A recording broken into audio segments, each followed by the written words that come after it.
반갑습니다. 오늘 말씀은 잠언 3장 18절입니다. 지혜는 그 얻은 자에게 생명나무라. 지혜를 가진 자는 복되도다. 아멘. 자, 여기에 생명나무가 등장을 했습니다. 생명나무는 우리가 에덴 동산의 중앙에 있었던 두 개의 나무 중에 하나입니다. 선악을 알게 하는 나무, 또 하나는 생명나무.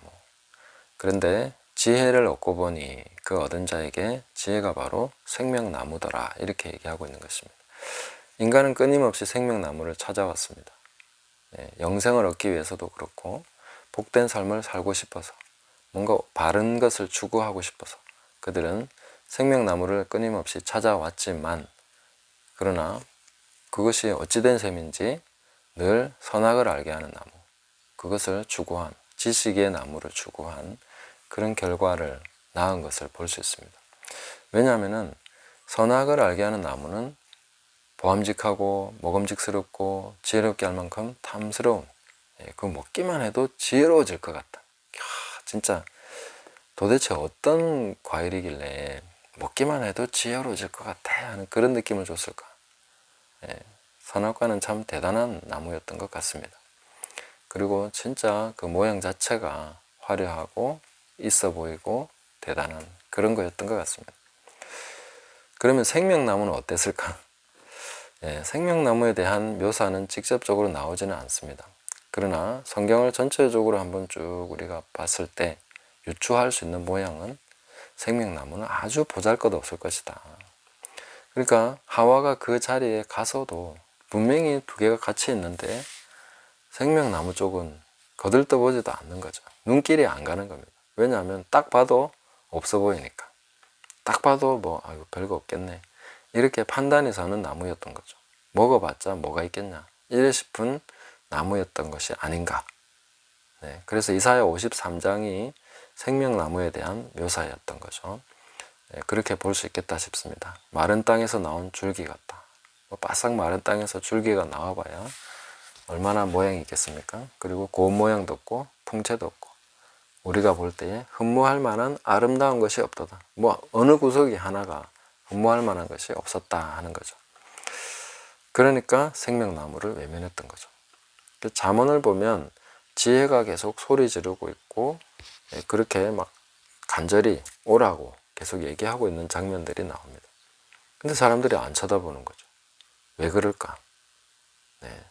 너무나 볼품없기 때문에, 저 사람이 저기서 뭐가 나와, 이렇게 할 만한 것이죠. 예수님에 대해서도 나사렛에서 무슨 선한 게 나올 수 있겠나 이런 얘기, 또 갈릴리에서는 선지자가 날 수 없어, 이런 이야기들. 그러니까 결국 모양만 봐서는, 겉모양만 봐서는 우리가 지혜에 근접할 수 없다 하는 것을 알게 됩니다. 그리고 반면에 하나님께서 금하시고 하나님께서 하지 말라고 하신 것은 너무나 그럴듯하고 대단해 보이고, 오히려 지혜롭게 할 만큼 탐스럽다 한 것은 그것이 하나님 뜻이 아닐까, 저걸 해야 하나님 뜻이 이루어지는 거 아닐까, 이런 식의 그 느낌이 드는, 생각이 들게 만드는 것이 바로 선악을 알게 하는 나무였던 거죠. 현실에서도 그렇다라고 생각합니다. 화려하고 있어 보이고 될 것처럼 보이는 거죠. 말만 들어도 와, 정말 그게 되겠네, 그렇게 하면 될 거야 하는 그런 생각이 드는 것이 바로 선악을 알게 하는 나무인 거죠. 우리가 이것을 쫓아가면 롯이 선택한 것이 되는 것입니다. 롯이 소돔과 고모라 그 땅을 보니까 너무 넉넉하고 좋아 보이거든요. 그래서 그쪽을 선택했습니다. 그게 바로 죄악된 선택이었던 거죠. 그럼 우리는 현실에서 어떤 선택을 해 나가야 되겠습니까? 주님께서 인도하시는 대로 나를 따라와라 하신 그 주님이 가시는 방향이 어딘가, 그것은 보잘것없는, 볼품없는, 그거는 아닌 것 같은, 뭔가 해봐야 별 볼 일 없을 것 같은 이런 게 뭐가 있겠나 싶지만, 그것을 얻고 보면, 그 안에서 실제로 깨닫고 보면 오늘 이 말씀이 말씀해주고 있는 것처럼 지혜는 그 얻은 자에게 생명나무다. 지혜를 얻기 전까지는 생명나무가 보이질 않습니다. 그 생명나무를 봤다면 누가 그걸 찾지 않겠습니까? 그걸 얻고자 하지 않겠습니까? 예전에 뭐 진시황이 찾았다는 그 불로장생약, 뭐 불로장생초 이런 거 천지를 찾아 헤매는데 생명나무를 찾았다. 생명나무가 여기다 하면 누군들 얻고 싶어 하지 않겠습니까? 그런데 생명나무는 그 지혜를 얻은 자에게 보이더라 하는 거죠. 지혜를 얻고 보니까 아, 생명나무가 이것이구나 하는 것을 알게 됐다는 거죠. 그래서 예수님께서 말씀하신 여러 내용들을 보면 이 지혜에 대해서 강조하신 부분들이 많이 있습니다.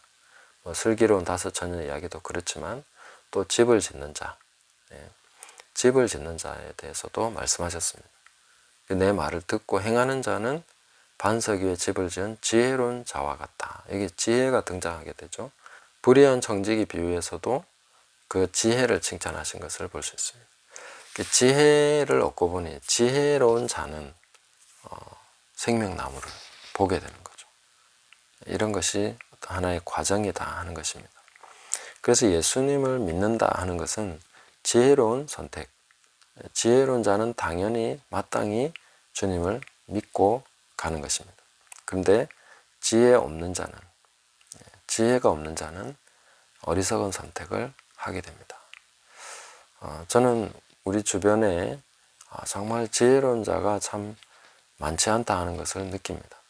제가 막 지혜로워서가 아니라 지혜를 추구하면서 그래도 지혜가 이런 것이 아닐까 어렴풋이 느끼고 있는데 그 방향으로 가는 사람들이 그렇게 많지 않다는 것, 정말 희귀하다는 것을 보게 됩니다.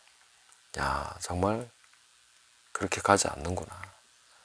사람들은 보암직하고 먹음직스럽고 지혜롭게 할 만큼 탐스러운 것을 쫓아가는구나 하는 것을 봅니다.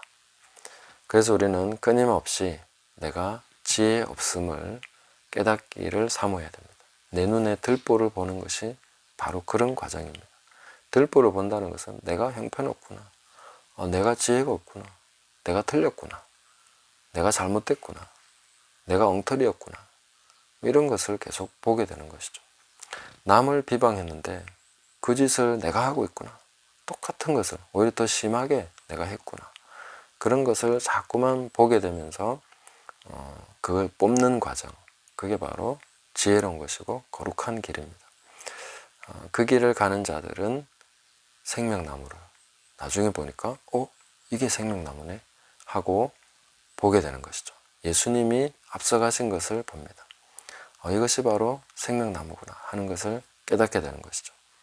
그리고 지혜를 가진 자는 복되도다 했는데 그렇게 생명나무를 보게 된 자, 이게 바로 생명나무구나 하는 것을 깨닫고 그 생명나무의 열매를 취할 수 있는 사람은 주변 사람들을 복되게 합니다. 그리고 복되게 하는 그 과정도 지혜롭죠. 보암직하고 먹음직스럽고 탐스럽게 이야기하는 것이 아닙니다. 투박하고 초라하고 없어 보이지만 그 안에 진정한 사랑을 담아서 그런 생명나무를 숨겨서 전하게 되는 것이죠. 나타내게 되는 것입니다. 그래서 오늘날 우리가 어떤 것을 선택하고 있는가, 화려하고 있어 보이고 될 것 같고 정말 그럴듯한 그런 것을 쫓아간다면 우리는 실패하게 됩니다. 잘못된 선택을 하게 되는 거죠. 항상 주님께서 나를 따라와라. 나를 따라오려면 누구든지 자기를 부인해야 된다. 자기를 부인하는 것이 그럴듯한 길이 아닙니다. 아주 힘든 길이죠. 처참하고 비참하고 낮아지는 그 자존감이 완전히 부서지는 그런 것이 자기를 부인하는 것이죠. 그래서 자기 부인은 그럴듯한 수양의 과정이 아닙니다. 처참하게 당하는 과정입니다. 계속 당하면서 자기를 부인해야 됩니다. 그리고 자기 십자가를 지고 자기의 그 아픔과 무거움과 모자람과 그런 죄악됨을 계속 그것 때문에 힘겨워하면서 주님을 바라보면서 따라가는 것이죠. 그렇게 갈 때에 지혜를 얻게 됩니다. 지혜를 얻고 보니 생명나무더라. 그리고 그 생명나무를 얻은 자는 주변 사람들을 복되게 하더라 하는 것입니다. 그런 사람과 교제하고 그런 사람과 만나고 한 번을 대화를 해도 그렇게 얘기하게 되면 참으로 복이 있습니다.